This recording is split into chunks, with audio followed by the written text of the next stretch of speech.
कुछ अरसा तक कस्बा के नौजवान बारी बारी अपने घरों का पहरा देते रहे कि कहीं वो बला इन्हें नुकसान न पहुंचा दे, मगर 10 रोज़ तक मुसलसल जागते रहने और चौकीदारी के बावजूद इन्हें वो बला कस्बे में आती नज़र नहीं आई।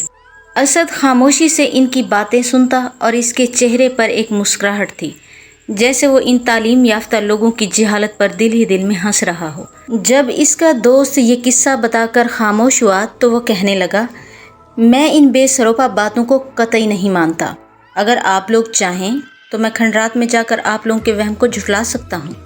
इसकी इस बात पर सब एक दूसरे का मुंह तकने लगे और इसे अपनी इस बात का यकीन दिलाने की कोशिश करने लगे, मगर वो बराबर इनकार की सूरत में सर हिलाता रहा। आखिर ये तय पाया कि अगर असद अकेला इस खंडर में 2-3 रातें गुजार कर आए तो कस्बे के लोग इसे इनाम में एक गाय देंगे, लेकिन अगर इस सारी कार्रवाई में अगर इसकी जान चली गई तो इसकी जिम्मेदारी इसकी होगी, वो कसूरवार न होंगे। और फिर ये खबर जंगल में आग की तरह सारे कस्बे में फैल गई कि नया स्कूल मास्टर पुराने खंडरात में 2-3 दिन रहेगा। पहले तो कस्बे के बड़े बूढ़ों ने उसे बहुत समझाने की कोशिश की, मगर इसकी जिद देखते हुए पीछे हट गए और इसे उसके हाल पर छोड़ दिया। बहुत से अफराद ऐसे थे जिनके चेहरों से अंदाज़ा होता था कि वो दिल ही दिल में असद को इस बला के हाथों ख़त्म करा बैठे और इन्हें इस जवान की मौत पर दिली अफसोस हो रहा था। फिर एक रोज़ जबकि शाम के साए गहरे हो रहे थे, मौसम में किसी कदर खुनकी थी, सर्दी आहिस्ता आहिस्ता अपने जोबन पर आ रही थी। कस्बे के लोगों ने असद को, जिसने हाथों में एक थैला जिसमें इसने खाने पीने की चीज़ें और दूसरी अशिया रखी थीं, अलविदा कहने के लिए कस्बा के बाहर तक छोड़ने आए थे। असद ने सिर्फ इस बात पर वहां जाने के लिए जिद की थी कि कस्बा के लोग इस मरने वाले शख्स की वजह से ही अपने मवेशियों को जंगल ले जाने से कतरा रहे थे। हालांकि उसे इस बात में सदाकत नज़र नहीं आ रही थी। वो आहिस्ता आहिस्ता गुनगुनाता हाथ में थैला थामे जंगल की तरफ जाने वाले रास्ते पर बढ़ा चला जा रहा था। ठंडी ठंडी दिल लुभाने वाली हवा चल रही थी। इसने कंधे पर एक कंबल रखा हुआ था। हल्की हल्की सर्दी भली महसूस हो रही थी। चांद अपने जोबन पर था और दूर आसमान पर एक गोल थाल की माने चमक रहा था। हर तरफ चांदनी फैली हुई थी, जिससे आसपास का इलाका रोशनी में नहाया हुआ था। कुछ ही देर में वो जंगल के करीब पहुंच गया। जंगल के दरख्त किसी देवों की तरह नजर आ रहे थे। एक कच्चा रास्ता बल खाता दूर जंगल के अंदर तक जाता नजर आ रहा था। वो अपनी धुन में आगे बढ़ता जा रहा था और साथ साथ शुमाल की तरफ भी देखता जा रहा था। क्योंकि कस्बा के लोगों ने उसे इन खंडरात की निशानदेही कर दी थी, इसलिए वो इसी जानिब देखता जा रहा था। अभी इसने 1 फरलांग का फासला तय किया होगा कि दूर इसे खंडरात के हेले दिखाई दिए। जंगल के अंधेरे में खंडरात बहुत पुरइसरार और दिल दहला देने वाला मंजर पेश कर रहे थे, जिन्हें देखकर हैबत तारी हो रही थी। लेकिन वो बेखौफी से आगे बढ़ता चला गया।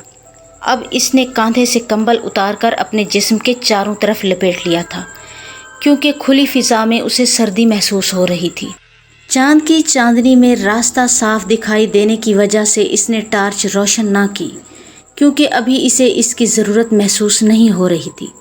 लेकिन इसके बावजूद इसने पहले से ही टार्च थैले में रख ली थी, क्योंकि इसकी ज़रूरत खंडरात में पड़ सकती थी।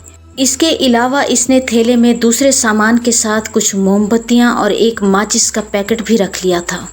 खंडरात की इमारत अब इसकी आंखों के सामने थी। इसके आसार से मालूम होता था कि किसी वक्त ये इमारत खूबसूरत होगी, मगर अब इसकी खूबसूरती नहुसत में ढल चुकी थी, जिसे देखकर खौफ आता था।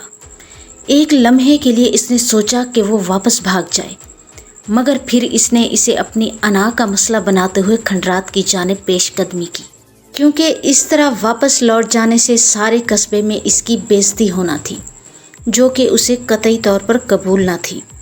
इसलिए इसने ये सोचते हुए कि अब चाहे इसकी जान ही क्यों न चली जाए, वह मुकर्ररा मुद्दत इन खंडरात में गुजार कर ही लौटेगा। ये सोचते हुए इसने हाथ डालकर थैले से टॉर्च निकाली और इसका रुख खंडरात की तरफ करके बटन दबाया। रोशनी का एक तेज धारा सामने पड़ा और इसमें हर शय वाज़े और साफ नजर आने लगी। इसने खंडरात के चारों तरफ रोशनी फेंकना शुरू की। सामने के रुख एक बरामदा बना हुआ था। جس کی چھت کہیں کہیں سے ادھڑ کر زمین بوس ہو چکی تھی۔ برآمدے کے بعد ایک بڑا سا کمرہ تھا، پھر اس کے ساتھ ہی 2 اور کمرے بنے ہوئے تھے جن کے دروازے غائب تھے یا شاید کوئی اتار کر لے گیا ہوگا۔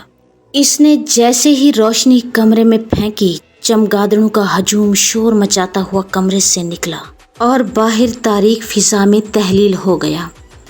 رات کی خاموشی میں ان کے پروں کی پھڑپھڑاہٹ عجیب وحشت طاری کر رہی تھی۔